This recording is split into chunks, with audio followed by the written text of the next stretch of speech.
have a close relationship or an intimacy with him. ఎందుకంటే మనమందరం ఆయనతో కూడా సన్నిహిత సహవాసం గలవారుగా మార్చబడి నిమిత్తము ஆண்டவர் கொடுத்த இந்த அருமையான விலையேறப்பட்ட சந்தர்ப்பத்துக்காக ஒரு முறை கூட நம்ம எல்லாரும் நம்முடைய கரங்களை உயர்த்தி ஸ்தோத்திரம் பண்ணுவோம். For this beautiful and precious time that the Lord has given us, now let us lift up our hands and praise God. దేవుడు మనకిచ్చినటువంటి ఈ విలువైన సమయమును తలంచి మనమందరం చేతులెత్తి మన దేవుడిని స్తోత్రించుదాము.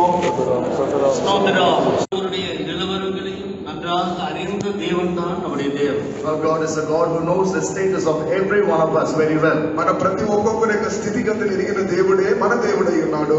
ஒவ்வொருவருக்கும் தேவையான அவருடைய வார்த்தைகளை தந்து நாம் அவரோடு நெருங்கி உறவு கொள்ளும்படி கர்த்தர் நம்மை இழுத்து கொள்ளும்படியாக நாம் எல்லாரும் ஸ்தோத்திரம் பண்ணுவோம். The Lord might give us words necessary for every one of us, and that He might draw us to have a close relationship with Him or intimacy. Shall we praise God? మనం సన్నిహిత பரிசுத்தமுள்ள நாமத்துக்கு மகிமை உண்டாகுக. Glory be to the holy name of the Lord. దేవుని పరిశుద్ధ నామమునకు మహిమ కలుగును గాక.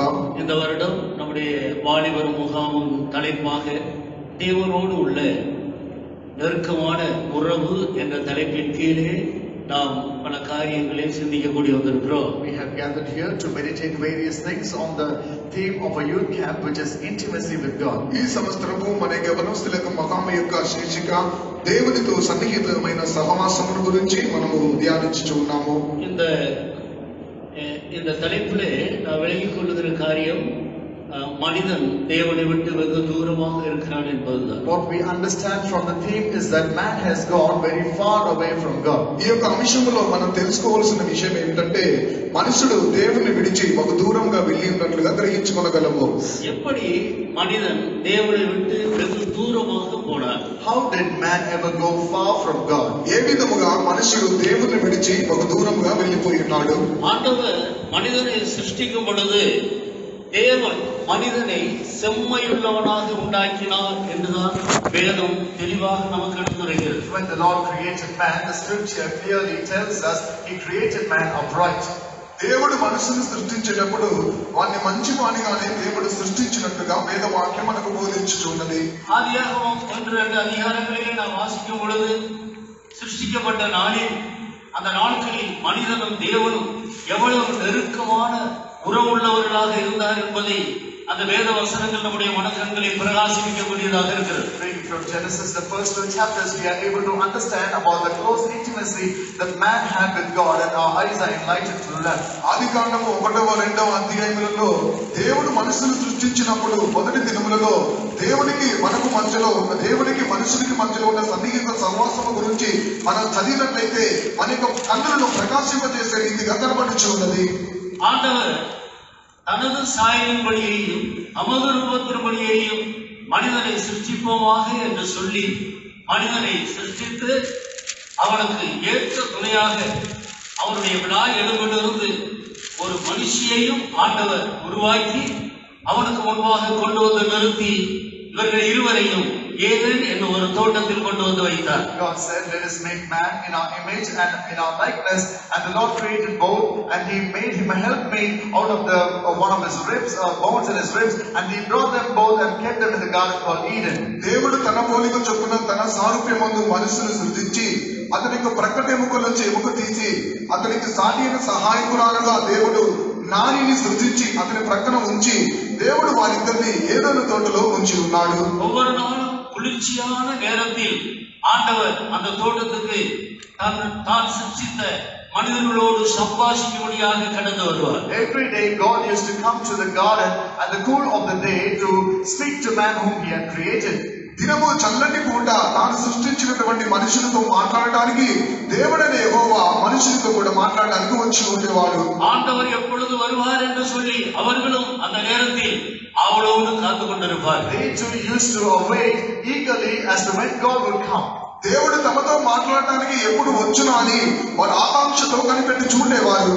அவ்வளவு நெருக்கமாக முகமுகமாய் ஒருவரை ஒருவர் சந்தித்து உறவாடி கொண்டிருந்த நாட்கள் அந்த நாட்கள். Those were the days when they had such intimacy, when they met each other face to face and they were having a relationship. ఒకరితో ఒకరు ముఖాముఖిగా మాట్లాడుచు ఒకరినొకరు కలిసి సంచరించేటటువంటి ఏకంగా కనిపించినటువంటి సన్నిహితంగా ఉన్నటువంటి దినములు ఆ దినములై ఉన్నవి. இவ்வளவு நெருக்கமான உறவில் இருந்த அவர்களை பிரித்தது எது என்பதை நாம் விளங்கிக் கொள்ள வேண்டும். We need to understand as to what is that which separated them who had such a close relationship. ఇంత సన్నిహిత సహవాసం గలవారుగా ఉన్నటువంటి వారిని విభజించినది ఎవరు అనే విషయాన్ని మనం తెలుసుకోగలము. அதை விளங்கிக் கொண்டால்தான் மறுபடியுமாக எப்படி ஆண்டவரோடு மனிதன் நெருக்கமான அந்த உறவுக்குள்ள வர முடியும் என்பதை நாம் அறிந்து கொள்ளலாம். Only if we understand that we can know as to how man can once again regain his intimacy with God. ఆ విషయమును మనం గ్రహించుకున్నప్పుడే విడిపోయినటువంటి మనుషులు మరలా ఏ విధంగా దేవునితో సన్నిహిత సహవాసం గలవారుగా మార్చబడగలరు అనే విషయాన్ని మనం గ్రహించుకోవచ్చు. சர்ப்பமாகிய அந்த பிசாசு தன்னுடைய தந்திரத்தினால் ஆதி மனுஷியாகிய ஏவாளுடைய மனதை கெடுத்தார். The serpent or the devil, he beguiled the mind of Eve, who was the first woman. అపవాదైనటువంటి సర్పము హవ్వ అయినటువంటి ఆ యొక్క స్త్రీ యొక్క మనసును మోసపరిచి ఉన్నది. ஏவாள் மூலமாக ஆதாமும் அந்த நஷ்டத்துக்குள்ளே கடந்து வந்து விட்டார். When Adam came into that loss through Eve, హవ్వ మూలముగా ఆదాము ఆ యొక్క నష్టంలోనికి పడిపోయినాడు. அந்த கனியை புசிக்க வேண்டாம் என்று சொல்லி அந்த ஒன்றைத்தான் அந்த முழு தோட்டத்திலேயும் ஆண்டவர் மனிதனுக்கு விலக்கி வைத்தார். The whole of the garden, the only thing forbidden to them was that fruit. ఫలమును భుజించకూడదని చెప్పి ఆ ఒక్క కార్యమునే దేవుడు మనుషునికి దూరంగా ఉంచి ఉన్నాడు. ஆனால் மனிதனும் அந்த ஒன்றையும் மீறிவிட்டார். But man did transgress even that one thing. కానీ మనుషులు ఆ ఒక్క కార్యమును అక్కడ అతిక్రమించి ఉన్నాడు. பிசாசு தன்னுடைய தந்திரத்தினால் ஆதி மனிதர்களை வஞ்சித்தார். The devil beguiled the first human beings through his subtlety. అపవాది తన తంత్రము చేత ఆది మనుషులను మోసపరిచి ఉన్నాడు. அன்று முதல் கொண்டு இன்றைக்கு வரைக்கும் தேவனையும் மனிதனையும் பிரிப்பதுதான் அவருடைய வேலையாக. That day forward till this day his work is to separate God and man. ఆదినం మొదలుకొని దేవుణ్ణి మనుషుని విడిపోవనట్లుగా చేసేదే వారి యొక్క పని అయినది. அவனுக்கு பல பெயர்கள் வேదத்தில் உண்டு. In the scriptures he's got various names. వారికి పలు విధమైన పేర్లు వేద గ్రంథములు కలవు. அதுல ஒன்றுதான் சிதறடிக்கிறவன். One of them is that he is the scatterer. దానిలో ఒక పేరే చెదరగొట్టువాడు. மனிதர்களை மனிதர்களிடத்திலிருந்து சிதறடிக்கிறான், மனிதர்களை தேவனிடத்திலிருந்து சிதறடிக்கிறான். He scatters men from the other men and he scatters God from man.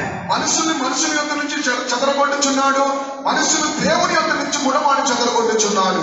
ஆதி முதல் அவன்தான் மனிதனுக்கு சத்துருவாக இருக்கிறான். And he has been the enemy right from the beginning. ప్రారంభం మొదలుకొని మనుషునికి శత్రువు వాడై ఉన్నాడు. இந்த சத்துருவை ஜெயித்து ஆண்டவரோடு மறுபடியுமாக ஆதியில் கொண்டிருந்த அந்த உறவை பார்க்கிலும் இன்னும் ஒரு மேலான உறவுக்குள்ள ஆண்டவர் நம்மை இழுக்கும்படியாகத்தான் அவர் இந்த பூமிக்கு வந்தார். The Lord came down to this earth that he might help us to overcome this enemy and to draw us closer, that we might have an intimacy better than what man had before. విభజన కలిగజేసినటువంటి ఆ యొక్క శత్రువును జయింపజేసి మరలా తన యొద్దకు మన సన్నిహిత సహవాసం గల వారుగా మార్చబడినట్లు మన ప్రభువు ఈ లోకమునకు వచ్చి ఉన్నాడు. இந்த முழு உலகத்தையும் கலக்கி கொண்டிருக்கிறவன் பிசாசு. It is the devil who is troubling the whole world. ఈ సర్వలోకమును కలవరపరచుచున్నవాడే అపవాది. இந்த முழு உலகத்தையும் தம்மண்டையிலே இழுத்துக் கொள்ளும்படி அதற்காக தன்னைத்தானே ஒப்பு கொடுத்தவர் அருமையான இயேசு. Our beloved Jesus is the one who gave himself that he might draw the whole earth unto himself. సర్వలోకమును తన యొద్దకు ఆకర్షింపుకున్నట్లుగా ఈ క్రియ చేసేదే దిగివచ్చిన వాడే ప్రభువైన యేసుక్రీస్తు అయ్యున్నాడు. இந்த இழந்து போன உறவை மறுபடியுமாக தேவனோடு பெற்றுக்கொள்ளும்படியாக கர்த்தராகிய இயேசு கிறிஸ்து ஒருவர்தான் வழி, வேறொரு வழி இல்லை என்பது நிச்சயம் என்பதை நாம் உறுதிப்படுத்திக் கொள்ள வேண்டும். We need to confirm and assure ourselves that our Lord Jesus Christ is the only way that we might regain the relationship that we lost with God. దేవుని యొద్ద నుంచి విభజింపబడి విడిపోయినటువంటి సన్నిహిత సహవాసమును మరలా మనం దేవునితో కూడా ఐక్యపరచుకోవడానికి ఒకే మార్గము ప్రభువైన యేసుక్రీస్తు అనే ఒకే మార్గమని మనం గ్రహించుకోవలెను. மனிதர்களை இயேசு அண்டையிலே நெருங்க விடாமல் தடை செய்கிறவன் பிசாசு, வேற சத்துருக்களே கிடையாது என்பதையும் நாம் விளங்கிக் கொள்ள வேண்டும். And we also need to understand that it is the devil alone who separates man from getting closer to God, and there is no other enemy. దేవుని యొద్ద నుంచి మనుషులు దూరం చేసేది వేరే ఏదీ కాదు, అపవాదమైన విషయమును గ్రహించుకొనవలెను. கர்த்தருக்கு ஸ்தோத்திரம். Praise be to God. దేవునికి స్తోత్రములు. தேவனோடு உள்ள நெருக்கமான உறவு என்றால் என்ன? What is that intimacy with God? దేవునితో సన్నిహిత సహవాసం అనగా ఏమిటి? தேவனோடு நெருக்கமான உறவு மனிதன் வைத்துக் கொள்ள முடியுமா? Can man have an intimacy with God? దేవునితో కూడా మనుషుడు సన్నిహిత సహవాసం గలవాడై ఉండగలడా? ஏன் தேவனோடு நெருக்கமான உறவு வைக்க வேண்டும்? Why should man have intimacy with God? ఎందుకొరకు దేవునితో సన్నిహిత సహవాసం కలిగి ఉండవలెను? அதற்கு தடை என்ன? What is the hindrance here? దానికి గల ఆటంకం ఏమిటి? எப்படி நெருக்கமான உறவுக்குள்ளே நாம் கடந்து போக முடியும்? அதற்கு வழி என்ன? How can we go on to this intimacy and what is the way? ఎలాగ సన్నిహిత సహవాసం గలవారమై మార్చబడగలము? దానికి మార్గం ఏమిటి? தேவனோடு நெருக்கமான உறவு நிச்சயமாக வைத்துக் கொள்ள முடியும். It is sure that we can have an intimacy with God. దేవునితో గల సన్నిహిత సహవాసము నిశ్చయంగా మనం స్థిరపరచుకోగలము. நித்திய காலமாக மனிதன் தேவனோடு தேவனில் ஒருவனாக இருக்க வேண்டும் என்ற நோக்கத்தோடு தான் ஆண்டவர் மனிதனை சிருஷ்டித்தார். God created man with a purpose that he should be with God for ages together forever as with God as one among God. దేవునితో తనతో కూడా ఒకటిగా ఉండవాలని చెప్పే ఉద్దేశంతోనే దేవుడు మనుషులను సృష్టించి ఉన్నాడు. எந்த அளவுக்கு மனிதன் தேவனோடு நெருக்கமான உறவு கொள்ள வேண்டும் என்று தேவன் விரும்புகிறார் என்பதை விளங்கிக் கொள்ளும்படி வேதத்திலிருந்து 2 வசனங்களை உங்களுக்கு முன்பாக வைக்க வருவது. I want to present before you 2 scripture portions for you to understand to the extent to which God wants man to have intimacy with him. ఎంత పరిమితిలో మనుషుడు దేవునితో కూడా సన్నిహిత సహవాసం కలిగి ఉండవలెను అనే అంశముల గురించి వేదవాక్యం నుంచి 2 కార్యములు మీ ముందుగా ఉంచబోతున్నాను. కర్తరాగియ యేసు తమ్ముడేవరనే பார்த்து ఇవిధமாக சொன்னார். The Lord Jesus Christ looked at his own and said like this. ప్రభువైన యేసుక్రీస్తు వారు తనతో ఉన్నవారిని చూచి ఈ విధంగా చెప్పి ఉన్నాడు. நான் என் பிதாவிலும் நீங்கள் என்னிலும் இருக்கிறதை அந்நாளிலே அறிவீர்கள் என்பதை ஆண்டவராகிய இயேசு சொல்லிக் கொடுக்கிறார். The Lord Jesus Christ taught them, saying, on that day shall you know that I abide in you and you abide in me. నేను నా తండ్రిలోను మీరు నాలోను నిలిచి ఉన్నారన్న విషయమును ఆ దినమున మీరు తెలుసుకొనుదురు అని యేసుక్రీస్తు వారు చెప్పి ఉన్నారు. యోహాను எழுதின సువిశేషం 14వ అధ్యాయం 20వ వచనத்துக்கு கவனத்தை திருப்புங்கள். Let's turn our attention to John's Gospel chapter 14 verse 20. యోహాను సువార్త 14వ అధ్యాయము 20వ వాక్యం వైపు మన గమనమును తిప్పెదము. நான் என் பிதாவிலும் நீங்கள் என்னிலும் நான் உங்களிலும் இருக்க வேண்டும். I should be in my Father and you should be in me and I should be in you. నేను నా తండ్రి యందును మీరు నా యందును నేను మీ యందును ఉన్నామని దినమున మీరు ఎరుగుదురు. நான் என் பிதாவில் இருக்க வேண்டும். I should be in my Father. నేను నా తండ్రి యందు ఉండవలెను. நீங்கள் என்னில் இருக்க வேண்டும். You should be in me. మీరు నా యందు ఉండవలెను. நான் உங்களில் இருக்க வேண்டும். And I should be in you. నేను మీ యందు ఉండవలెను. எப்படிப்பட்ட ஒரு நெருக்கமான உறவை ஆண்டவர் மனிதனோடு வைத்துக் கொள்ள அவர் விரும்புகிறார் என்று பாருங்கள். See what kind of an intimacy God wants to have with man. ఎటువంటి సహవాసమును దేవుడు మనుషులతో కూడా కలిగి ఉండవాలని కోరుకుంటున్నాడో చూడండి.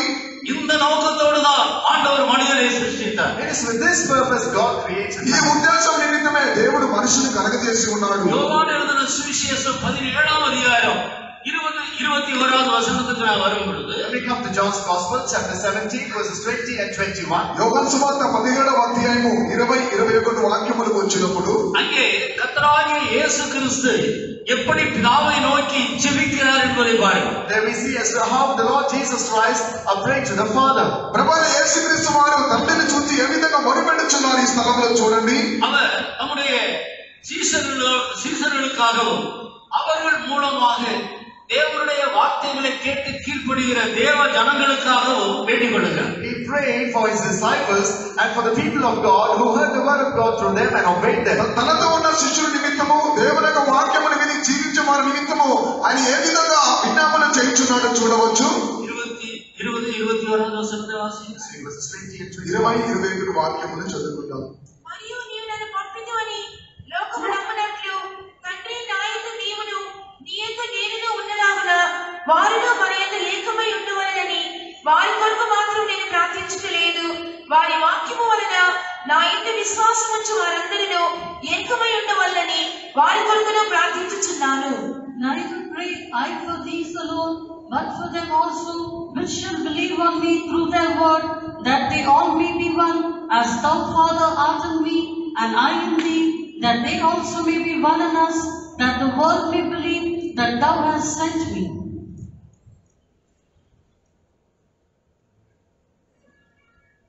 వేదికలో கொள்கிறதும் அல்லாமல் இவர்களுடைய வார்த்தையினால் என்னை விசுவாசிக்கிறவர்களுக்காகவும் வேண்டிக் கொள்கிறேன். அவர்கள் எல்லாரும் ஒன்றாயிருக்கவும், பிதாவே, நீர் என்னை அனுப்பினதை உலகம் விசுவாசிக்கிறதுக்காக நீர் என்னிலையும் நான் உன்னிலையும் இருக்கிறது போல அவர்கள் எல்லாரும் நம்மில் ஒன்றாயிருக்கவும் வேண்டிக் கொள்கிறேன். கர்த்தருக்கு ஸ்தோத்திரம். Praise be to the Lord. దేవునికి స్తోత్రములు. இந்த ஜெபத்தை கவனித்து பாருங்கள். Listen to this prayer. ఈ ప్రార్థనను గమనించి వినండి. பிதாவே, அவர்கள் எல்லாரும் ஒன்றாயிருக்கிறேன். Father, they all should be one. తండ్రి, వారందరూ ఏకమై ఉండవలెను. நான் அவர்களுக்காக மட்டுமல்ல, அவர்கள் மூலமாய் உடைய வார்த்தைகளை என்னை விசுவாசிக்கிறவர்களுக்காகவும் வேண்டிக் கொள்கிறேன். I pray for not only for them, but for them also which shall believe on me through their word. తండ్రి, వారి కొరకు మాత్రమే కాదు నేను ప్రార్థించడం లేదు, వారి వాక్యము వలన నా యందు విశ్వాసం ఉంచున్నట్లుగా వారి కొరకై ప్రార్థించుచున్నాను. நான் உண்மையிலேயும் நீர் என்னிலேயும் இருக்கிறது போல இவர்கள் எல்லாரும் நம்மில் ஒன்றாயிருக்கிறேன். Father, even as I am in thee and thou art in me, they all should be one in us. నేను మీలో మీరు నాలో ఏకమై ఉండలాగన మీరు మనలో ఉండునట్లుగా ప్రార్థించుచున్నాను. நாம் ஒன்றாயிருக்கிறது போல அவர்கள் எல்லாரும் நம்மில் ஒன்றாயிருக்க வேண்டும். Even as we are one, they all should be one in us. మనము ఏకమై ఉండలాగన వారు మనలో ఏకమై ఉండునట్లుగా ప్రార్థించుచున్నాను. விழுந்து போன மனிதன் மேல் ஆண்டவர் எவ்வளவு பெரிய நோக்கம் வைத்திருக்கிறார். அவருடைய அன்பின் ஆழத்தையும் அவருடைய அன்பின் சாலத்தையும் நாம் சற்று சிந்திக்க வேண்டியவர்களாக. What a great purpose has God towards man who has fallen. We need to understand the length and breadth of his love. పడిపోయిన మనుషుల గురించి దేవుడు ఎంత అక్కర కలిగి ఉన్నాడో, ఎంత బాధ్యత కలిగి ఉన్నాడో మనం ఒకసారి దేవుని యొక్క ప్రేమ యొక్క లోతును చూచెదము.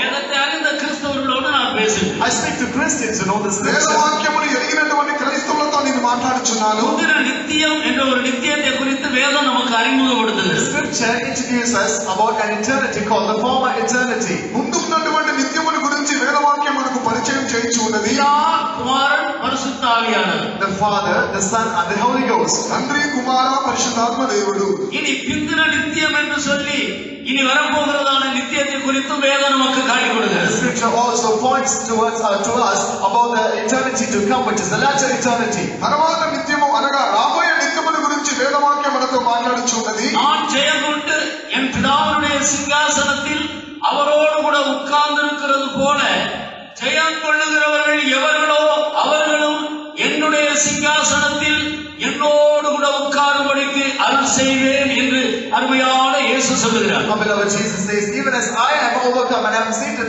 with my Father, I will grant to him that overcome to be seated with me upon my throne. నేను జయించి నా తండ్రితో కూడా ఆయన సింహాసనమునందు కూర్చుని ఉన్న ప్రకారము జయించు వారిని నాతో కూడా నా సింహాసనమందు కూర్చుని వచ్చేదని యేసుక్రీస్తు వారు చెప్పుచున్నారు. இந்த இரண்டு நித்தியங்களுக்கும் இடையில் உள்ளதான காரியங்களை கவனித்து பாரு.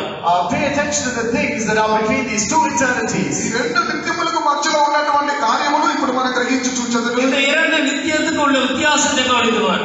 Pay attention to the differences that are between these two eternities. ఈ రెండు నిత్యములకు మధ్యలో ఉన్నటువంటి వ్యత్యాసములను చూచెదము. முந்தின நித்தியத்திலே பிதா, குமாரன், பரிசுத்த ஆவி. In the former eternity, there were the Father, the Son and the Holy Ghost. ముందున్నటువంటి నిత్యములో తండ్రి, కుమార, పరిశుద్ధాత్మ దేవుడు. பிந்தின நித்தியத்திலே பிதா, குமாரன், ஜெயமண்ட பரிசுத்தவான்கள். And in the latter eternity, the Father, the Son and the overcoming saints. రాబోయే నిత్యంలో తండ్రి, కుమార, జయం పొందినటువంటి పరిశుద్ధులు. பிந்தின நித்தியத்திலே பரிசுத்த ஆவியானவர் இல்லை. And in the latter eternity, there is no Holy Spirit. రాబోయే నిత్యంలో పరిశుద్ధాత్మ దేవుడు లేడు. அவர் எங்கே இருக்கிறார்? Where is he?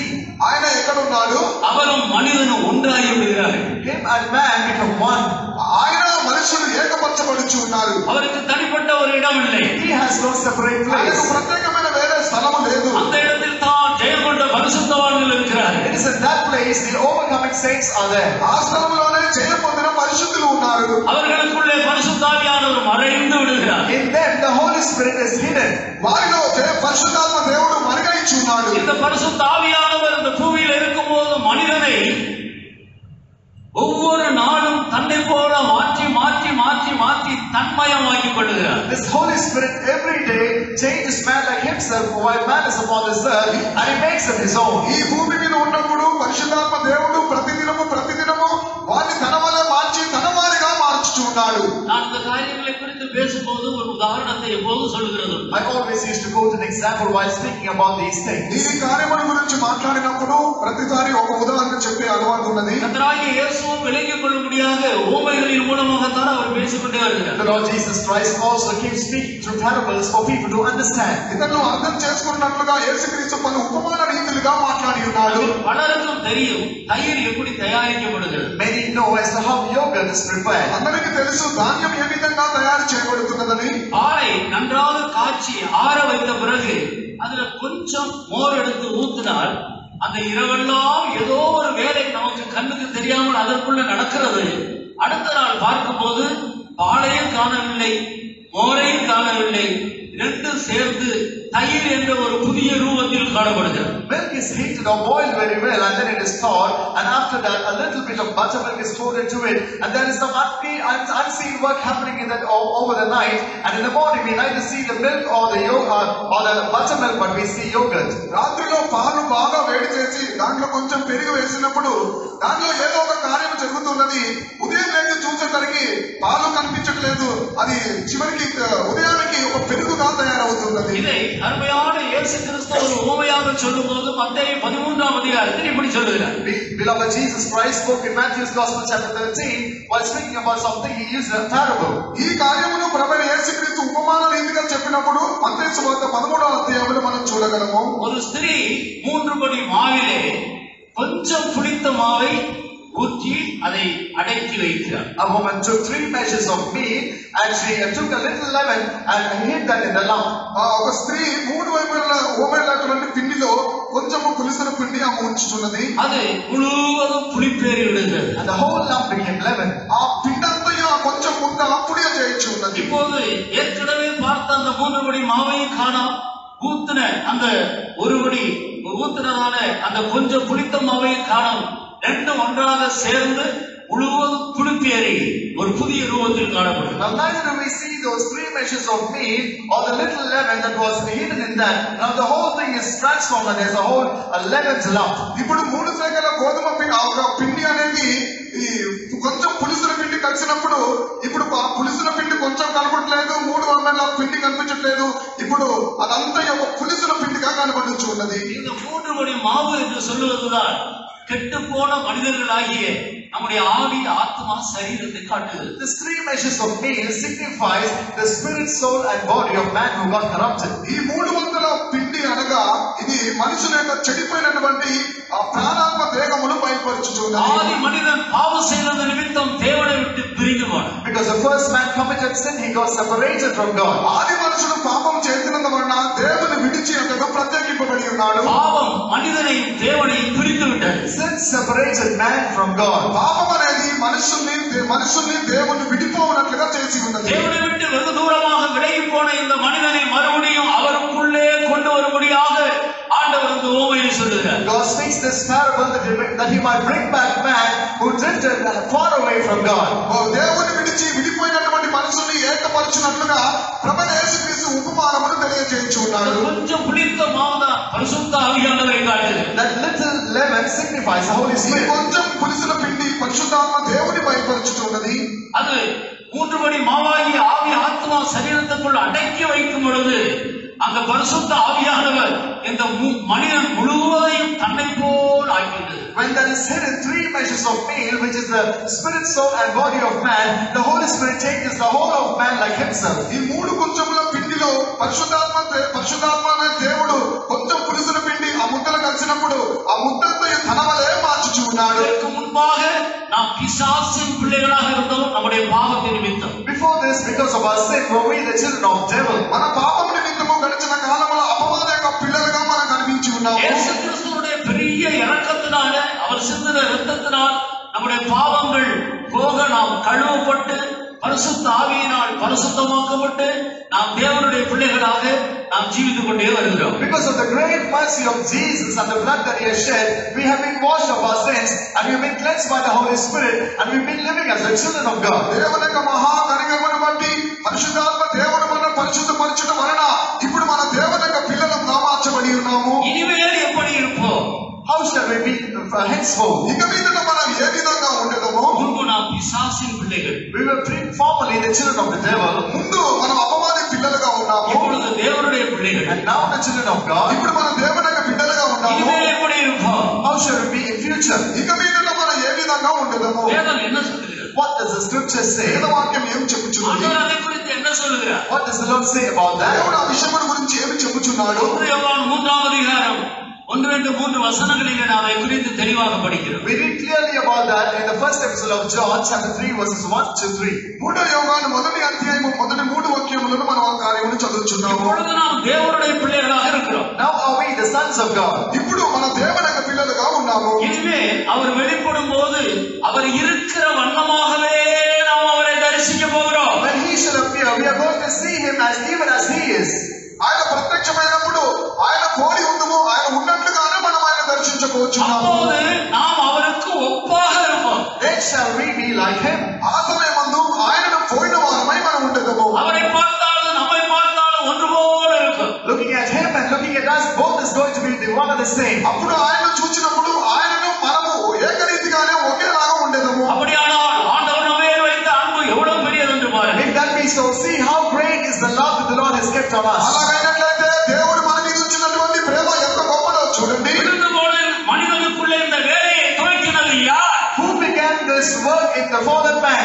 పడిపోయినటువంటి మనుషుల్లో ఈ యొక్క కార్యమును పనిని ప్రారంభించినది ఎవరు? ஒரு மனிதர் அல்ல, Not a man, ఒక మనుషుడు కాదు, தேவ தூதர்கள் அல்ல, not the angels, దేవదూతలు కాదు, அல்லது தேசத்தை அரசாட்சி செய்கிற ராஜாக்கள் அல்ல, or not the kings who rule over the country. లేకుంటే దేశమును పరిపాలించే ప్రభుత్వ నాయకులు కాదు. எந்த தேவன் மனிதனை சிருஷ்டித்தாரோ அதே தேவன் தான் இந்த வேலையை மறுபடியும் மனிதனுக்குள்ளே துவக்கி அவர் செய்து The கொண்டிருக்கிறார். same God who created man, it is him who has started this work and is doing that in man. ఏ దేవుడైతే మనుషులు సృష్టించి ఉన్నాడో అదే దేవుడు తన యొక్క పనిని మరలా మనుషుల్లో ఆయన ప్రారంభించి ఉన్నాడు. அவர் செய்ய நினைத்தது ஒருபோதும் தடைபடாது. That which he wanted to do shall never be hindered. ఆయన చేయదలిచినది ఏమాత్రము ఆటంకపరచబడనేరదు. அவர் செய்ய நினைத்ததை மனிதர்களுக்குள்ளே செய்தே தீர்வார். He will for sure accomplish that he wants to do in man. ఆయన చేయదలిచిన కార్యం మనుషుల మధ్యలో ఆయన నిశ్చయముగా చేసి చూపించును. அதற்காக முழு உலகத்தில் உள்ள எல்லா மனிதர்களுக்கும் கர்த்தராகிய இயேசு கிறிஸ்து தன்னுடைய இரத்தத்தை சிந்தி எல்லாருக்கும் ஒரு அழைப்பை கொடுக்கிறார். And for that the Lord Jesus Christ sheds his blood for all the mankind in the whole world and he gives them a call. అందు నిమిత్తమే సర్వలోకములను మనుషులందరి నిమిత్తము ఆయన కల్వారిలో రక్తమును కాచి సమస్త మనుషులందరినీ ఆయన పిలిచి ఉన్నాడు. அந்த அன்பின் அழைப்பின் சத்தத்தை கேட்டு கீழ்ப்படுகிறவர்களுக்குள்ளே அவர் இந்த நல்ல வேலையை துவக்கினார். அதை யாரும் தடை செய்ய முடியாது. அதை நிறைவேற்றியே முடிப்பார். In them that hear the voice of his call of love and in themselves, he will begin his work and no one can stop that and he will for sure accomplish that in them. ఆయన యొక్క ప్రేమ పిలుపును ఆలకించి ఆయన యొద్దకు వచ్చి వారిగా ప్రతి వారిలో ఆయన యొక్క పనిని ఆయన ఆరంభించి ఉన్నాడు.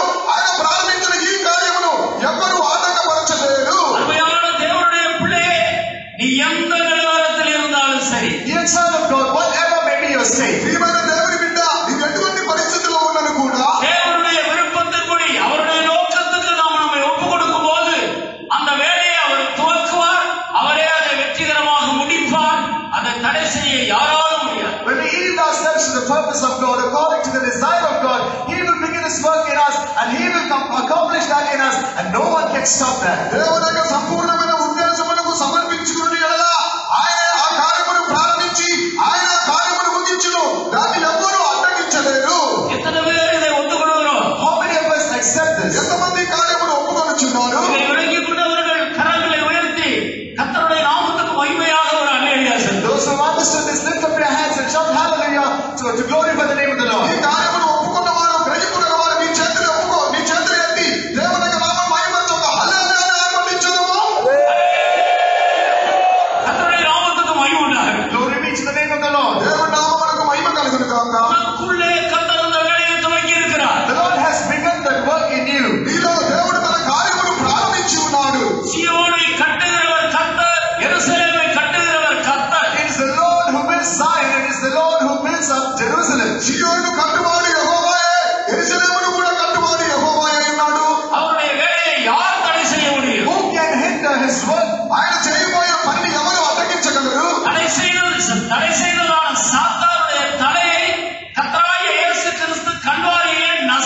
போட்டார். The Lord Jesus Christ crushed the head of Satan who hindered his work upon the cross. ఆటంకం చేసినటువంటి అపవాదక తలను యేసుక్రీస్తు వారు కల్వారిలో చితగొట్టి ఉన్నాడు.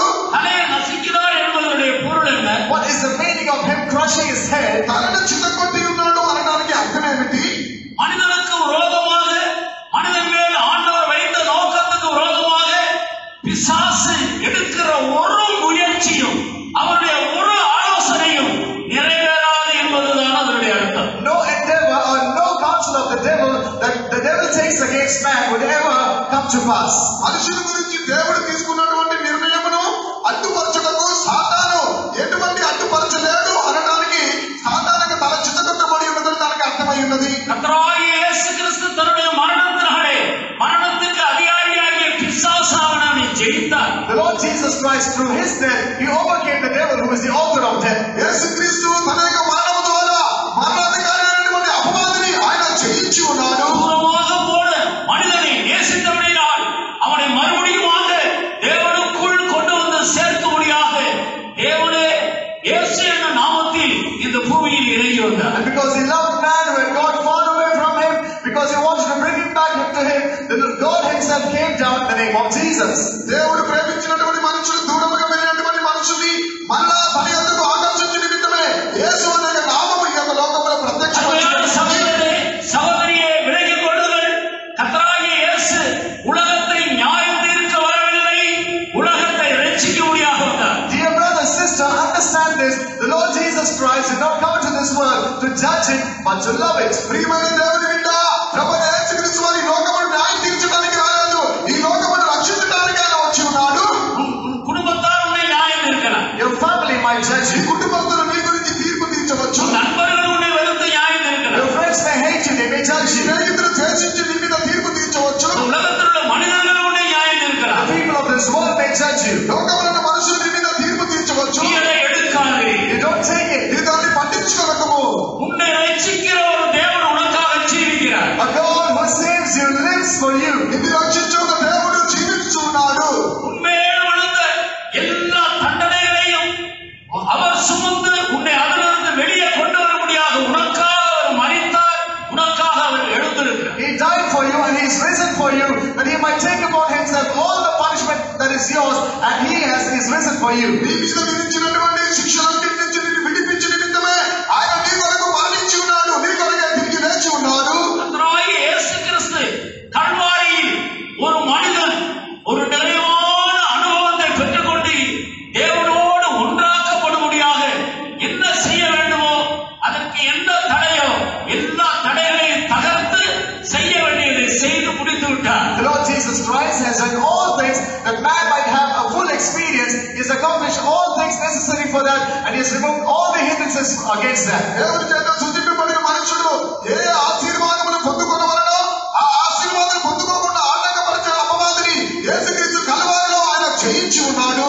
மனிதர்களை இன்றைக்கு ஆட்டி படைத்துக் கொண்டிருக்கிறதான அவர்களை சேதப்படுத்திக் கொண்டிருக்கிற 7 வல்லமைகளை நாம் வேதத்தில் காணலாம். In the scriptures, we can find 7 powers that are ruling over man or that are ruining man.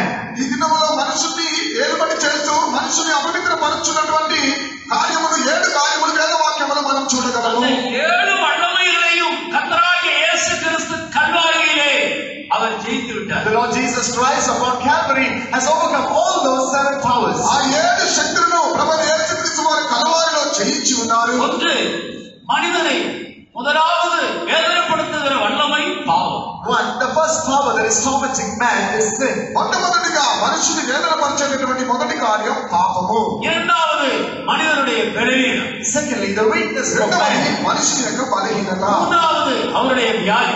Thirdly, his sickness. మూడవది మనుషులకున్న వ్యాధి. நான்காவது, மனிதன் மேல் விழுந்த சாபங்கள். Fourthly, the curses that have fallen upon man. నాలుగవదిగా మనుషుల మీద విధింపబడిన శాపములు. ஐந்தாவது, மனிதர்களுக்கு காணப்படுகிற துக்கங்கள். Fifthly, the griefs that men have. ఐదవదిగా మనుషుల్లో కనిపించేటటువంటి దుఃఖములు. ஆறாவது, மனிதர்களை பாரப்படுத்தி அழித்துக் கொண்டிருக்கிற பாரங்கள், கவலைகள், பிரச்சனைகள். Sixthly, the cares, the problems, and the burdens that are upon man. ఆరవదిగా మనుషుని భారపెట్టుచున్నటువంటి చింతలు కలవరములు. ஏழாவதாக மரண பயம். Seventhly, the fear of death. ఏడవదిగా మరణ భయము. இந்த ஏழையும் கர்த்தராகிய இயேசு கிறிஸ்து கல்வாரியிலே சுமந்தார், அதை தீர்த்து The Lord Jesus upon the cross of Calvary did all these things and he has finished them all. ఈ 7 కార్యములు ప్రభువు యేసుక్రీస్తు కల్వారిలో భరించి ఉన్నాడు, వాటన్నిటిని పరిగణించి ఉన్నాడు.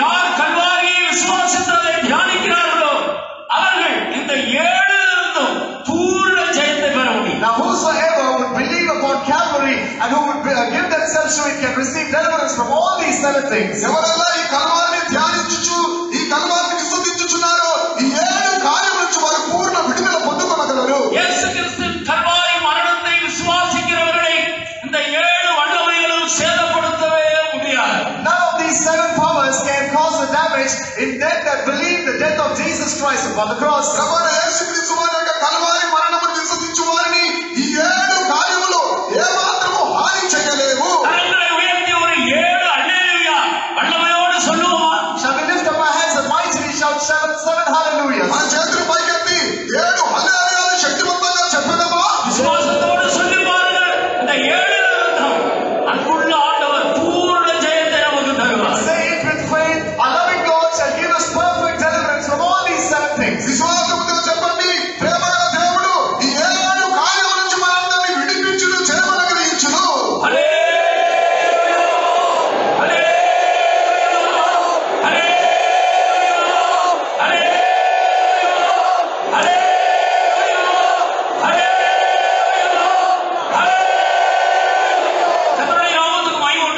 Glory be to the name of the Lord. దేవుని నామమునకు మహిమ కలుగును గాక. தேவன் உண்மையுள்ளவர். God is faithful. దేవుడు నమ్మదగిన దేవుడు. யாரெல்லாம் அவரை விசுவாசிக்கிறார்களோ அவர்கள் அனைவருக்கும் இந்த ஆசீர்வாதங்களை கொடுக்க அவர் உண்மையுள்ளவர். He is a faithful God to bestow these 7 blessings to all them that believe upon his name. మన దేవుడు నమ్మదగిన దేవుడు. ఆయన విశ్వసించు వారికి ఈ ఆశీర్వాదములు అనుగ్రహించే దేవుడై ఉన్నాడు. நம்மை அழைத்தவர் உண்மையுள்ளவர். அவர் அப்படியே செய்வார். Faithful is he that calleth you, and he shall do it likewise. మనల్ని పిలిచిన దేవుడు నమ్మదగిన దేవుడు. ఆయన అలాగనే చేయును. தேவனோடு ஆழமான நெருக்கமான உறவு கொள்வதை பற்றி அந்த நெருக்கத்தின் முடிவு எப்படி இருக்கும் என்பதை குறித்து சில உதாரணங்களை உங்களுக்கு சொல்ல விரும்புகிறேன். I would like to give you some examples about the intimacy that we have with God and what would be the end of that intimacy. దేవునితో సన్నిహిత సహవాసం కలిగి ఉంటే ఆ సహవాసం యొక్క ముగింపు అనేది ఆ యొక్క క్రియ, ఆ ముగింపు యొక్క ప్రతిఫలం ఏ విధంగా ఉంటుందని కొన్ని ఉదాహరణలు మీకు చెప్పబోచున్నాను. 2 இரும்பை எடுத்துக்கொள்ளுங்கள். Take 2 pieces of iron. ఒక 2 ముక్కల ఇనుము ముక్కలు తీసుకోండి. அது இரண்டையும் பேஸ்ட் போட்டு ஒட்டலாம். We can stick both of them using a paste. ఆ రెండింటిని ఒక పేస్ట్ అంటించి మనం అతికించవచ్చు.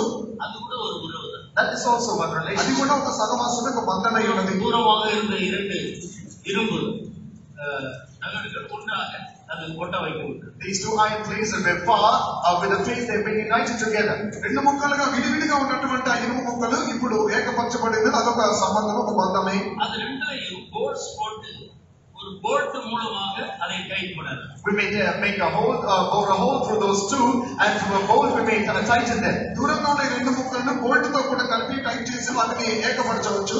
பேஸ்ட் போட்டு ஒட்டுவதை விட இது இன்னும் கொஞ்சம் நெருங்கின உறவாக இருக்கும். This will be a better relationship, even more closer than sticking them together using a paste. Paste అంటించడం కంటే ఈ బోల్ట్ తో అంటించే సహవాసం అనేది ఇంకా చాలా దగ్గరగా ఉంటుంది. அதை விட அதுவும் அந்த போல்ட் கலந்த பிறகு பிரிந்து விடும். அதை விட அது ரெண்டையும் ஒன்றாக வெல்ட் பண்ணி ஒன்றாக இணைக்கலாம். On removing the bolt, they can be separated, and to have a better relationship, we can get them both together by welding them. ఆ బోల్ట్ తో ఫిట్ చేసింది కూడా మనం విడివిడిగా విప్పవచ్చు, కానీ రెండింటిని వెల్డింగ్ చేసి కూడా వాటిని ఏకపరచవచ్చు. அவ்வளவு சீக்கிரம் உடைக்க முடியாது. அது இன்னும் இந்த முந்தின 2 விட இன்னும் ஒரு ஆழமான நெருக்கமான உறவு. That is not easily breakable, and this is a better relationship, a closer than the former 2. Welding చేసినటువంటి ఇది ముందున్న వాటికంటే అది గట్టిగా ఉంటుంది కాబట్టి ఇది అంత సులభంగా విడిపించలేము. இந்த 3 உறவுல எப்படிப்பட்ட உறவை ஆண்டவரோடு வைக்க விரும்புகிறீர்கள் என்று கேட்டால் நீங்கள் எல்லாரும் சொல்லுவீர்கள் அந்த வெல்ட் பண்ணா அது ரொம்ப உறுதியா இருக்கும், அப்படிப்பட்ட உறவு நல்ல உறவு என்று சொல்லுவீர்கள். If I ask you as to what kind of a relationship out of these 3 would you like to have with God, you would say being welded together is a better one, and I would like to have something like that. 3 ఉదాహరణలలో ఏ ఉదాహరణ మీకు కలిగి ఉండును అంటే welding చేసినటువంటి ఆ యొక్క బంధమునే అధికంగా కోరుకొనుచు ఉంటున్నారు. ஆனாலும் நாம் தான் தேவன் தான். எவ்வளவு விருப்பப்பட்டாலும் கூட நாம் தான் தேவன். But still, how much ever we are welded together, we are ourselves and God is God. మనం ఎంత వెల్డింగ్ చేసినా దేవుడు దేవుడే, మనము మనమై ఉన్నాము. ஆண்டவர் இப்படிப்பட்ட உறவில் திருப்தி படுகிறவர் அல்ல. God is not satisfied with these kind of relationships. ఇటువంటి సన్నిహితంలో దేవుడు ఏమాత్రమైన తృప్తి పరచబడలేదు. என் மேலும் உங்கள் மேலும் ஆண்டவர் எப்படிப்பட்ட உறவை நம்மோடு வைத்துக் கொள்ள விரும்புகிறார் தெரியுமா? Do you know what kind of relationship God wants us to have with Him? నీ గురించి మన గురించి దేవుడు ఎటువంటి సన్నిహిత సహవాసం కలిగి ఉండాలో దేవుడు కోరుకొనుచున్నాడో తెలుసా? இந்த இரண்டு இரும்பையும் தனித்தனியே உருக்கி அதை திரவமாக மாற்றுங்கள். Both these pieces of iron should be separately melted and should be brought to the liquid state. వేరువేరుగా ఉన్నటువంటి ఈ యొక్క రెండు ఇనుప ముక్కల్ని వాటిని కాల్చి ద్రవంగా మార్చి కలపటమే అయ్యున్నది. தண்ணீரை போல அது உருக்கப்பட்ட பிறகு ரெண்டையும் ஒரே பாத்திரத்தில் ஊற்றி விடுங்கள். After it is melted like water, they both should be poured into the same vessel. ఆ రెండు ముక్కలను కరిగించి ఆ రెండింటి కరిగించిన తర్వాత అదంతా ఒకే పాత్రలో పోయండి. இப்பொழுது அதை பிரிக்க முடியுமா? Now can it ever be separated? ఇప్పుడు దాన్ని మనం విడిపించగలమా? யோசித்து பாருங்கள், இப்பொழுது அதை பிரிக்க முடியுமா? Ponder over this, can they be separated now? ఆలోచించి చూడండి, ఇప్పుడు ఆ రెండింటిని విడిపించగలమా? இரண்டையும் இரண்டாக காண முடியுமா? Can we see them to be different? ఈ రెండింటిని రెండుగా చూడగలమా? இப்படிப்பட்ட உறவை தான் மனிதர்களோடு தேவன் வைக்க விரும்புகிறார். It is this kind of a relationship God wants to have with men. ఇటువంటి సహవాసమనే దేవుడు మనుషుని యొక్క ఎదురు చూచుచున్నాడు. இந்த நாலு உறவுல எப்படிப்பட்ட உறவு? எப்படிப்பட்ட உறவு தேவனோடு எனக்கு இருக்க வேண்டும் என்று விரும்புகிறோம். Which kind of a relationship out of these four do we want to have with God? ఈ నాలుగు సన్నిహిత సంబంధములలో ఎటువంటి సహవాసం దేవుడితో నాకు కలిగి ఉండాలని మనం కోరుకొనుచున్నాము. முதலாவது உறவை விரும்புகிறவர்கள் கை உயர்த்துங்கள். Those who say, I wish the first type of relationship, lift up your hands. మొదటి సన్నిహిత సహవాసం కావాలి అనుకునే వారిని చేయి పైకెత్తండి. There is none. ఎవరు లేరు. எல்லாரும் வெளிப்பாக இருக்கிறோம். Everybody is awake. అందరూ వెలుగుగానే ఉన్నారు. இரண்டாவது உறவு Second type of రెండవ relationship, బంధము யாரு? there is none. ఎవరు లేరు. மூன்றாவது உறவு The third relationship, మూడవ బంధము யாரும் இல்லை. no one.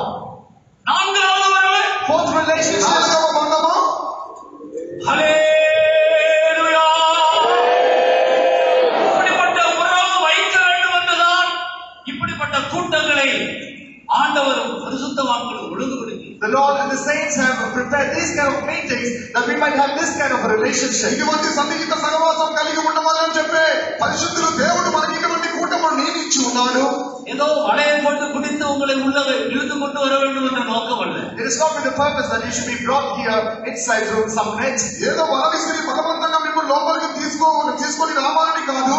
நாங்கள் உங்களை ஆண்டவரோடு சர்வ வல்லமையுள்ள தேவனோடு நெருக்கமான உறவுக்குள்ளே கடந்து வர வேண்டும் என்று அழைக்கிறோம். We call you to come into a close relationship with God, with the Almighty God. సర్వశక్తి గల దేవుడికి మీరు సన్నిహిత సహవాసం కలిగి ఉండమని చెప్పే ప్రేమతో మిమ్మల్ని పిలుచుతున్నాము. அப்படிப்பட்ட ஒரு உறவை வைத்துக் கொண்டவர் தான் அப்போஸ்தலனாகிய Pavul. Apostle Paul is someone who has such kind of a relationship. అటువంటి సన్నిహిత సహవాసం కలిగి ఉన్నవాడే పరిశుద్ధ పౌలై ఉన్నాడు. ரோமர் 8వ அதிகாரம் 36 37 வசனங்களை வாசித்தார். Reading from Romans chapter 8 verses 36 and 37. రోమ 8వ అధ్యాయము 36 37 వాక్యములు మనం கிறிஸ்துவின் அன்பை விட்டு என்னை பிரிப்பவன் யார்? Who shall separate us from the love of Christ? క్రీస్తు ప్రేమ నుంచి నన్ను ఎడబాపువాడు ఎవడు? இயேசு கிறிஸ்துவுக்குள் இருக்கிற தேவனுடைய அன்பை விட்டு என்னை பிரிப்பவன் யார்? Who shall separate me from the love of God that is in Christ? Verse క్రీస్తు 35. యేసునందు నందున దేవుని యొక్క ప్రేమ నుంచి నన్ను ఎడబాపువాడు ఎవడు? பிரிக்கக்கூடிய அநேக வல்லமைகளை சொல்லுகிறார். ஆனால் அந்த வல்லமைகள் ஒன்றும் பிரிக்க முடியாது, அது தோல்வி அடைந்து விட்டது என்று அறிக்கை He எழுதுகிறார். lists out various powers that can separate, but he says those powers will try and they're afraid that he can't miss that. నన్ను దేవుని యొద్ద నుంచి ఎడబాపే అనేకమైన కార్యములు ఉన్నవని ఇక్కడ చెప్తున్నాడు. కానీ అవన్నీ అపజయం పొంది ఉన్నవి అయి ఉన్నది. அந்த வசனங்களை நீங்கள் பிறகு போய் நீங்கள் இருக்கிற இடத்துல வாசித்துக் கொள்ளுங்கள். You may later read those verses in the places where you రెండు stay. వాక్యములు మీరు వెళ్ళి ఆ తర్వాత మీరు ఉన్న స్థలంలో துன்பம், చదవండి. வியாகுலம், மரணம், நிகழ்காரியங்கள், வருங்காரியங்கள் எதுவா இருந்தாலும் தேவ தூதர்களானாலும் சரி, வேற எந்த சிருஷ்டியானாலும் சரி, பிரிக்கவே முடியாது. Afflictions, things that are present, things to come, the angels or any other creature, none of them can separate us. మరణమైనను జీవమైనను దేవదూతలను ప్రధానమైన ఉన్నమైనను రాబోయేను మరి ఏదైనా క్రీస్తు ప్రేమ నుంచి ఎడబాపలేరు. பரிசுத்த ஆவியின் மூலமாக தேவ அன்பு மனிதனுடைய இருதயத்தில் ஊற்றப்படுகிறது. The love of God is shed abroad in the heart of man through the Holy Spirit. పరిశుద్ధాత్మ ద్వారా దేవుని యొక్క ప్రేమ మనుషుల యొక్క హృదయంలో కుమ్మరింపబడుచు ఉన్నది. அந்த అன்பు நம்மை உருக்கி ஆண்டவரோடு தேவனோடு ஒன்றாக இணைத்து, And that love melts us and unites us one with God. ఆ యొక్క ప్రేమే మనల్ని కరగజేసి నలకొంది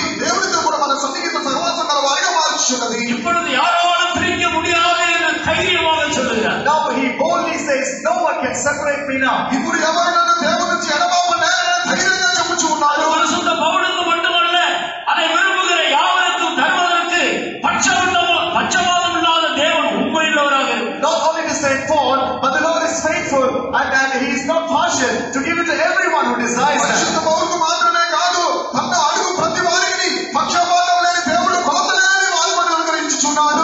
విశ్వాసమే ఉలగத்தை జయించిన జయం. Your faith is the victory with which you shall overcome the world. ఈ విశ్వాసమే లోకమును జయించే విజయమై ఉన్నది. విశ్వాసిக்கிறோமா? Do we believe this? ఈ కార్యమును విశ్వసించుచున్నారా? நானும் ஆண்டவரை விட்டு பிரிக்க முடியாத ஒரு இடத்துக்குள்ளே என் ஆண்டவர் என்னை கொண்டு வர போகிறார். Yes, the Lord is going to bring me also to a place where I can never be separated from my God. ఎవరు నన్ను దేవుని నుంచి ఎడబాపలేరని ఆ స్థలములోనికి దేవుడు నన్ను తీసుకుని రాబోచున్నాడు.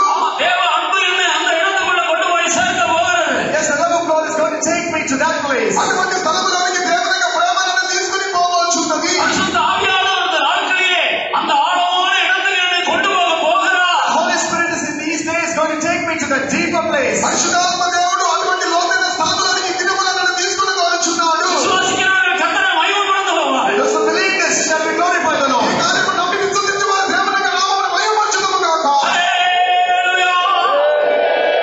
నామమునకు మహిమ ఉండాలి. Glory be to the name of the Lord. దేవుని నామమునకు మహిమ కలుగును గాక. மற்றொரு ஒரு காரியத்தையும் உங்களுக்கு நான் நினைவூட்டுகிறேன். I would like to remind to you another thing as well. ఇంకొక కార్యము మీకు జ్ఞాపకం చేయించున్నాను. ஆசரிப்பு கூடாரத்தை எடுத்துக்கொண்டது. Consider the tabernacle. ప్రత్యక్ష గుడారమును తీసుకుందాం. தேவன் மனிதர்கள் மத்தியிலே வாசம் பண்ணும்படியாக மோசேயின் மூலமாக ஆண்டவரே பிரமாணங்களை கொடுத்து உண்டு பண்ணப்பட்டதுதான் ஆசரிப்பு கூடாரம். The tabernacle is something that God himself through Moses gave commandments and prepared the tabernacle. దేవుడు మనుషుల మధ్యలో నివాసము చేయనట్లుగా దేవుడిచ్చినటువంటి ప్రమాణ ప్రకారంగా మనుషులు కలిగించిన విధానం ప్రకారంగా చేయబడినటువంటి గుడారమే ప్రత్యక్ష గుడారం అయి ఉన్నది. அந்த ஆசரிப்பு கூடாரத்தின் பிரமாணங்களை கவனித்து பாருங்கள். Listen to the commandments about the tabernacle. ప్రత్యక్ష గుడారం యొక్క ప్రమాణం ఒకసారి గమనించి చూద్దాము. அங்கே போக வேண்டுமானால் அவன் ஒரு புறஜாதியானா இருந்தால் போக முடியும். A Gentile can never go there. అక్కడికి వెళ్ళాలంటే అతను ఒక అన్య చెరుడైనట్లయితే అక్కడికి వెళ్ళలేడు. ஒரு இஸ்ரவேலன் தான் அதற்குள்ள போக முடியும். Only an Israelite can enter there. ఒక ఇశ్రాయేలీయుడు మాత్రమే దానిలోనికి వెళ్ళవలెను. அந்த இஸ்ரவேலரையும் லேவியனாக இருந்தால்தான் அந்த பிரகாரத்தில் பணிவிடை செய்ய முடியும். Even among the Israelites, only if he is a Levite, he can minister in the outer court. ఆ ఇశ్రాయేలీయులలో లేవీయుల గోత్రం చెందిన వారు మాత్రమే ఆ ప్రాకారంలో పరిచర్య చేయగలరు. ஒரு இஸ்ரவேலன் போகலாம், பாவ நிவர்த்திக்கு பலி செலுத்தலாம், அவன் திரும்பி வர வேண்டும். An Israelite can go and he may offer sacrifice for the atonement of his sin and he should return. ఇశ్రాయేలీయుడు లోపలికి వెళ్ళవచ్చు, పాప నివారణ నిమిత్తం బలి చెల్లించి మళ్ళీ వెనక్కి రావాలి. ஒரு லேவியன் கூட அது பரிசுத்த ஸ்தலத்துக்குள்ள போக முடியாது. Even a Levite cannot enter into the holy ఒక place. లేవీయుడు కూడా పరిశుద్ధ స్థలంలోనికి వెళ్ళలేడు. அவன் ஆசாரியனாய் அபிஷேகம் பண்ணப்பட வேண்டும், அவர்கள் மட்டும்தான் அங்க போவார். He should be anointed as a priest, only such can enter there. అతను ఒక యాజకుడిగా అభిషేకింపబడాలి, అతడు మాత్రమే లోపలికి వెళ్ళాలి. இனி மகா பரிசுத்த ஸ்தலம் என்ற ஒரு ஸ்தலம் உண்டு. அங்கே ஆண்டவர் அங்கே வந்து ஆண்டவர் தன்னை வெளிப்படுத்துவார். அங்கே ஆசாரியர்கள் கூட எல்லாரும் போக முடியாது. பிரதான ஆசாரியர் மட்டும் வருடத்துக்கு ஒரு முறை போவார். There is yet more another place called the most holy place where God would reveal himself there. Not all the priests can go there. Not even the high priest can go every day, but he should enter there only once a year. ఇంకొక స్థలం ఉన్నది, మహాపరిశుద్ధ స్థలము. ఆ మహాపరిశుద్ధ స్థలంలోనికి అందరూ వెళ్ళలేరు. ప్రధాన యాజకుడు మాత్రమే, మహాప్రధాన యాజకుడు మాత్రమే దానిలోనికి వెళ్ళాలి. అది కూడా సంవత్సరములకు ఒక మారు మాత్రమే లోపలికి వెళ్ళవలెను. ஆண்டவரோடு இருக்கிறதான அந்த நெருக்கமான உறவினுடைய வித்தியாசத்தை கவனித்து பாருங்கள். Now consider the differences of the relationship that they have with God. దేవునికి మనుషులకు మధ్య ఉన్న సన్నిహిత సహవాసముల గురించి మనం చూచెదము. பிரஜாதியான ஆசரிப்பு கூடாரத்தை பற்றி சிந்திக்கவே கூடாது. A Gentile should never think about the tabernacle. అన్యజనుడు అయినవాడు ప్రత్యక్ష గుడారముల గురించి ఆలోచించనే కూడదు. அவன் ஒரு இஸ்ரவேலனாக இருந்தால் பிரகாரம் போய் வந்துவிட வேண்டும். If he's an Israelite, he should go to the outer court and return. అతను ఒక ఇశ్రాయేలుడు అయితే ప్రాకారంలోనికి వెళ్ళి తిరిగి రావాలి అంతే. புறஜாதியானுக்கு இருக்கிற உறவை விட இந்த உறவு இன்னும் கொஞ்சம் நெருக்கமான உறவு. And this relationship or this intimacy is better than what a Gentile has with God. అన్యజనుకున్నటువంటి సన్నిహిత సహవాసం కంటే ఈ ఇశ్రాయేలు యొక్క సహవాసం కొంచెం దగ్గరి సంబంధమైనది. லேவியர்கள் பிரகாரத்திலே எப்போதும் காணப்படலாம். The Levites can always be found in the outer court. లేవీయులు మాత్రం ప్రాకారంలో ఎప్పుడైనా కనిపించవచ్చు. அவருடைய உறவு இன்னும் கொஞ்சம் நெருக்கமான உறவு. And their relationship, their intimacy is even more better. సహవాసం ఇంకా కొంచెం అధికమైన సహవాసము. అభిషేకం ఉండబడ్డ ఆసార్యులు పరిశుద్ధ స్థలములకు పోగలరు. And the anointed priests can enter into the holy place. అభిషేకింపబడిన యాజకులు పరిశుద్ధ స్థలములోనికి వెళ్ళవచ్చు. అది இன்னும் நெருக்கமான உறவு. This is even more better అది intimacy. ఇంకా కొంచెం సన్నిహిత సహవాసం. ஆனால் பிரதான ஆசாரியன் மகாபரிசுத்த ஸ்தலத்துக்குள்ள போகலாம். But the high priest can enter into the most holy place. ఆయన ప్రధాన యాజకుడు మహాపరిశుద్ధ స్థలంలోనికి వెళ్ళవచ్చు. ఇది మరింత సన్నిహిత సహవాసం. அங்கேதான் ஆண்டவரோடு அவன் பேசுகிறான், ஆண்டவர் அவரோடு பேசுகிறார். அதுதான் தேவன் வாசம் பண்ணுகிற ஒரு இடம். That is where he speaks to the Lord and the Lord speaks to him. And that is the place where God dwells. ఆ స్థలంలోనే మనుషుడు దేవుడితో, దేవుడు మనుషులతో మాట్లాడుతున్నాడు. అదే సన్నిహిత సహవాసం అయి ఉన్నది. இதை பற்றி உங்களிடத்துல கேட்டால் நீங்கள் எல்லாரும் சொல்லுவீர்கள், மகாபரிசுத்த ஸ்தலத்துக்கு போக வேண்டும், அதுதான் ஆழமான உறவு. If I ask about this, you would always say that you would want to go to the most holy place, and that is the deepest relationship. మిమ్మల్ని అందరిని అడిగితే మీరు చెప్పగలరు, నేను మహాపరిశుద్ధ స్థలంలోనికి వెళ్ళాలి. ఉన్న దాంట్లో అదే మహా దగ్గర దేవుడితో ఉన్నటువంటి అత్యధికమైన సన్నిహిత బాంధవ్యమై ఉన్నది. இந்த கிருபையின் காலத்தில் கர்த்தராகிய இயேசு கிறிஸ்து பட்சபாதம் இல்லாமல் முழு உலகத்தில் உள்ள எல்லாரையும் அந்த மகாபரிசுத்த ஸ்தலத்துக்குள்ளே அழைக்கிறார். And this period of grace, the Lord Jesus Christ is calling all the people in the whole world without any partiality into that most holy place. పక్షపాతం లేనటువంటి మహాపరిశుద్ధుడైనటువంటి యేసు క్రీస్తు ఈ దినములో ఆ మహాపరిశుద్ధ స్థలములో ఉంటున్నట్లుగా సర్వలోక జనులందరినీ ఆయన ప్రేమతో పిలుచుచున్నాడు. இது எவ்வளவு நமக்கு கிடைத்த ஒரு பெரிய பாக்கியம் சாக்கியமாக. What a great blessed privilege it is that we have received. దేవుడి దినములు మనకు అనుగ్రహించిన ఎంత గొప్ప భాగ్యమో அருமையானவர்களே, இந்த உலகம் வெகு சீக்கிரமாக வெந்து உருக போகிறது. But this world is going to very soon be burnt up. ప్రియమైన వారులారా, అతి త్వరలో ఈ యొక్క లోకం అనేది అది కాల్చబడవచ్చు ఉన్నది. இது అగ్నికి ఇరయాగా வைக்கப்பட்டிருக்கிறது. This has been kept as prey for fire. ఇప్పుడు జీవించిన లోకం అగ్ని కొరకు ఉంచబడి ఉన్నది. கண்ணால் காண்கிறவைகள் ஒன்று இல்லாமல் போக போகிறது. And all these things that we see with our eyes are going to be nothing. They are going to disappear. కంటికి కనిపించే ఇవన్నీ ఏది లేకుండా పోవచ్చున్నవి. நாம் எல்லாரும் அசைவில்லாத நித்தியமாய் காணப்படுகிற ஆண்டவர் வாசம் பண்ணுகிற அந்த ராஜ்யத்திலே அவரோடு ஒன்றாயிருக்கும்படி கர்த்தர் நம்மை அழைக்கிறார். The Lord calls us that we all might be with Him forever, with Him in the eternal kingdom where God is, to the immovable kingdom that shall be forever. నిలువరమైన పట్టణమైనటువంటి నిత్య రాజ్యము, అది తరతరములుగా సదాకాలంగా నిలిచి ఉండే నిత్య రాజ్యం నిమిత్తం దేవుడు మనల్ని పిలుచుచున్నాడు. வேதம் பலவிதமான இசைகளை குறித்து நமக்கு போதிக்கும். The scripture speaks about various types of unity. వేదవాక్యం పలు విధమైన కదలికల గురించి చెప్పుచూ ఉన్నది. நீங்கள் 1 కొరింథీయుల 6వ అధ్యాయానికి வரும்பொழுது, Coming to 1 Corinthians chapter 6. మొదటి కొరింథీయులకు 6వ అధ్యాయములకు వచ్చినప్పుడు இங்கே 16வது வசனத்திலே வேசியோடு இசைந்திருக்கிறவன் அவளோடு ஒரே சரீரமாக இருக்கிறான் என்று சொல்லப்பட்டிருக்கிறது. In verse 16 it is said, he that is joined to an harlot is one body with her. ఇక్కడ 16వ వాక్యంలో వేసుతో కలుసుకున్న వారు దానితో ఏకదేహమై ఉన్నారని రాయబడి ఉన్నది. அது ஒரு அருவருப்பான இசை. That is an abominable unity. ఇది ఒక అసఖ్యమైనటువంటి కలిసి ఉండటం. ஆண்டவர் கணவனையும் மனைவியையும் ஒன்றாக இணைக்கிறார். The Lord unites the husband and the wife.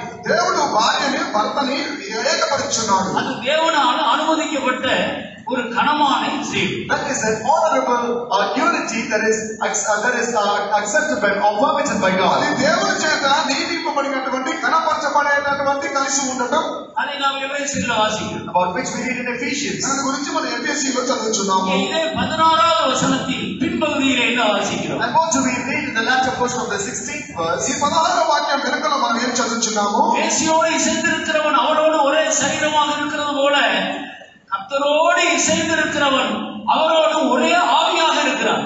He that is united with the harlot, even as he is one body with her, he that is united with God is one spirit within. ఇక్కడ వేషతో కలుసుకున్న వాడు ఏకదేహమై ఉన్నట్లుగా దేవునితో కలిసిన వాడు ఏక శరీరమై ఉన్నాడు. ஆண்டவருடைய ஆவியும் மனிதனுடைய ஆவியும் ஒன்றாகி விடுகிறது. Both the spirit of man and the spirit of God become one. దేవుని ఆత్మ మనుషుని ఆత్మ ఏకపరచబడుచున్నది. கர்த்தராகிய இயேசு கிறிஸ்து தாவீதின் சந்ததியில் பிறந்தார். The Lord Jesus Christ, although he was born in the generation of David, ప్రభువైన యేసుక్రీస్తు వారు దావీదు వంశములో జన్మించినను కూడా ஆவியின்படி அவர் தாவீதின் சந்ததியில் பிறந்தவரும் அவருக்குள் இருந்த பரிசுத்தம் உள்ள ஆவியின்படி மரித்தோரிலிருந்து எழுந்தவருமாக இருக்கிறார். he is the one who was born after the seed of David according to the flesh, and he rose up through the Holy Spirit that dwells in him. శరీర ప్రకారంగా ఆయన దావీదు వంశంలో జన్మించి ఉన్నాడు. కానీ ఆత్మ విధంగా చూసినట్లయితే మృతులలో లేపిన వారి ద్వారా ఆయన కలిగి ఉన్నాడు. அதே போல ஒவ்வொரு மனிதனுக்குள்ளேயும் பரிசுத்தமுள்ள ஆவி, அவருடைய ஆவி பரிசுத்த ஆவியினால் பரிசுத்தமாக்கப்பட்டு இயேசு கிறிஸ்துவுடைய ஆவிக்கு ஒப்பாக மாற்றப்படும் பொழுது அவனும் ஆண்டவரும் ஒரே ஆவியாக மாறிவிடுகிறார். And in the same manner, the spirit of everyone, when it is made holy by the Holy Spirit, His spirit and the spirit of man, they both become one.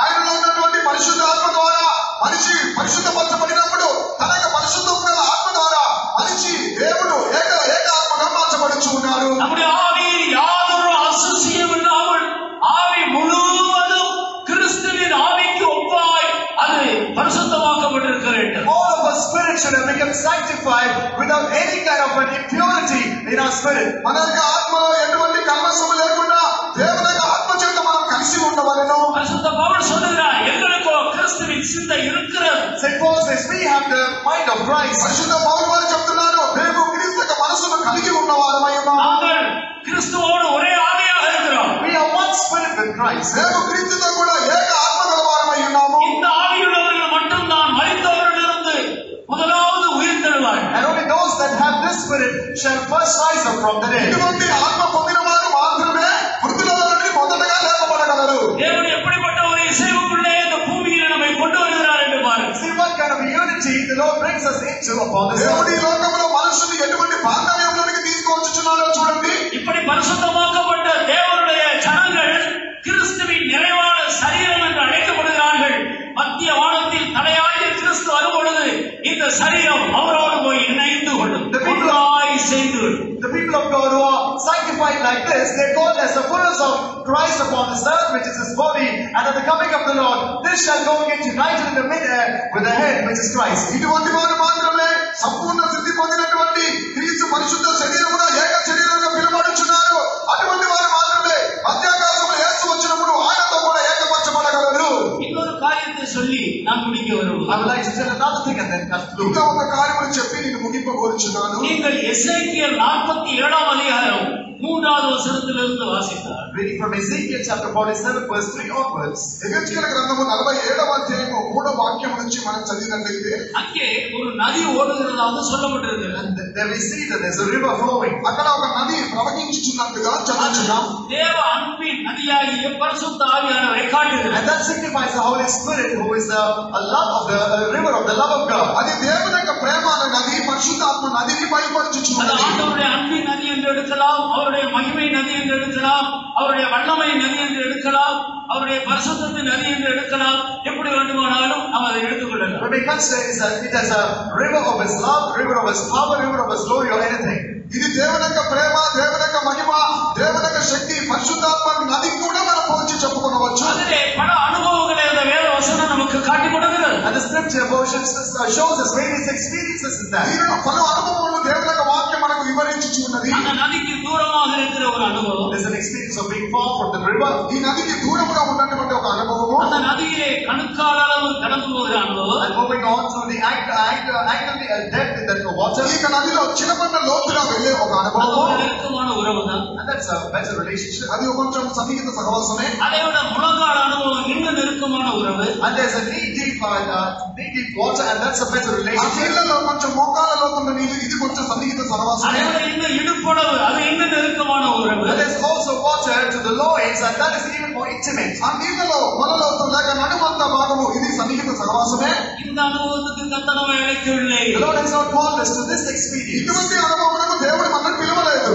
இன்னும் ஒரு ஆழமான அனுபవం உண்டு. There's a deeper experience even more. ఇంకా ఒక లోతైన అనుభవం కలదు. அதுதான் நீச்சல் ஆழம். And that is the depth where you have to swim. ఆ అనుభవమే ఈదవలసినంత లోతైన అనుభవము. அங்கே பூமிக்கும் நமக்கும் தொடர்பில்லை. There is no contact between us and the earth there. ఆ స్థలంలో భూమికి మనకు ఎటువంటి సంబంధమే లేదు.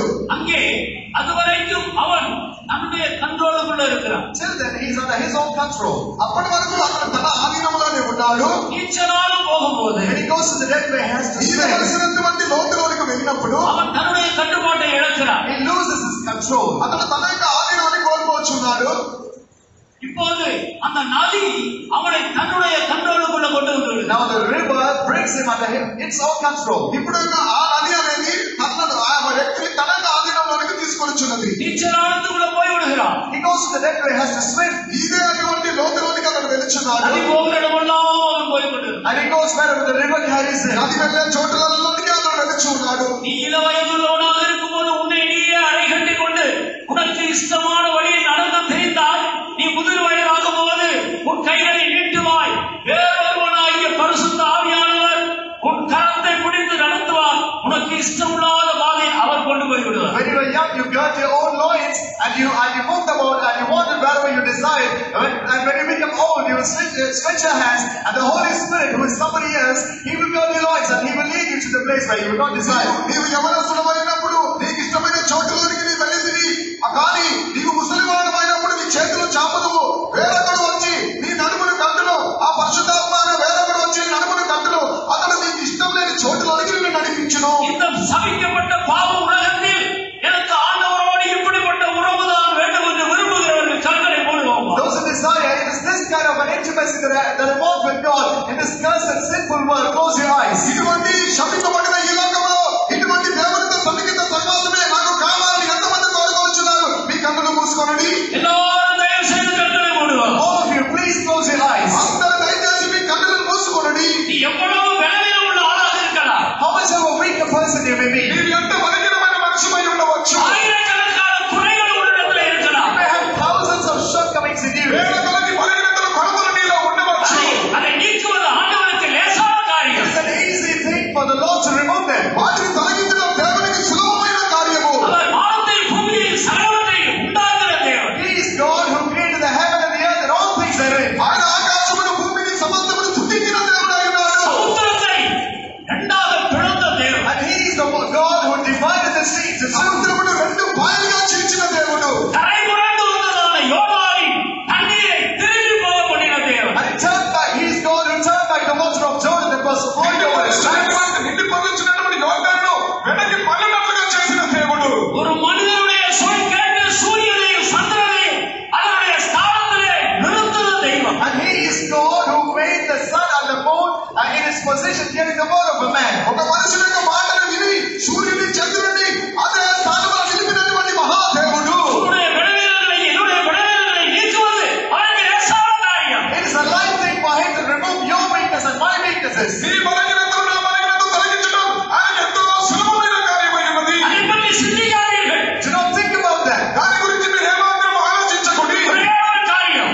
Just one thing. ఒకే ఒక కార్యము, என் ஆண்டவரே, My Lord, ఆ దేవా, என் சிருஷ்டிகரே, my Creator, నా సృష్టికర్త, இன்று நீர்தான் என்னுடைய நாயகன். this day you are my husband. ఈ దినమున నీవే నా యొక్క భర్తవై ఉన్నావు. உம்மோடு நெருக்கமான உறவு கொள்ள என்னை சமர்ப்பிக்கிறேன். I surrender myself to have a close relationship or an intimate relationship with you. నీతో సన్నిహిత సహవాసం కలిగి ఉండడానికి నన్ను నేనే సమర్పించుకొనుచున్నాను. இந்த பகுதியில் நீ எந்த அளவு ஆண்டவருக்கு உன்னை ஒப்புக் கொடுக்க வாஞ்சியாக இருக்கிறாய் என்பதை மட்டும்தான் அவர் பார்க்கிறார். He only sees as to what extent you want to surrender yourself in this area. ఈ స్థలంలో నీవు దేవుడితో ఎంత సన్నిహిత సహవాసం కలిగి ఉండడానికి వాంఛించుచున్నావో ఆ కార్యమును దేవుడు చూచుచున్నాడు. உன்னுடைய வாஞ்சை கணுக்கானவா? Is your desire only to the knee నీ deep?